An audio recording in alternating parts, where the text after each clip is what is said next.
Hating my husband. Episode number 2. Writer, Faisal Butt. Now, things had gone beyond my patience and I started crying. He fell silent. His face looked dull. While sobbing, I told him, "I love someone else. I don't want to stay with you."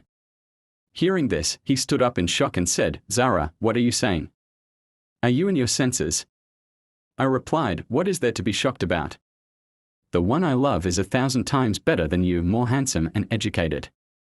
Hearing this, his eyes filled with tears and he went into the washroom. And it was true, I was in love with a boy. I had met at the bus stop while going to college. He was a university student. Our eyes met there and then he gave me his number. Our love grew over the phone. Now, I was crying over my fate. When Ghulam Muhammad returned from the washroom, his eyes were swollen and his face was wet. My husband had cried.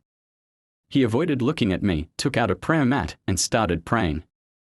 After finishing his prayers, he broke down in tears. I went to the washroom to change my clothes.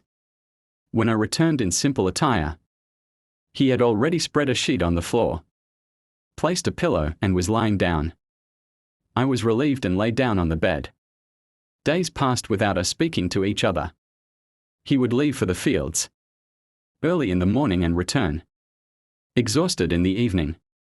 His clothes were dirty with mud and fertilizer, and his sweaty face disgusted me. Seeing him like that, I would turn away in disgust. Noticing my reaction, he would silently enter the room, bathe, and return. I had no choice but to sit and eat with him.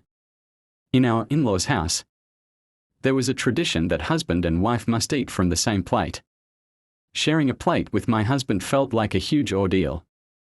At first, he would eat half a bread and get up so I could eat peacefully. Maybe Ghulam Muhammad had understood my disgust.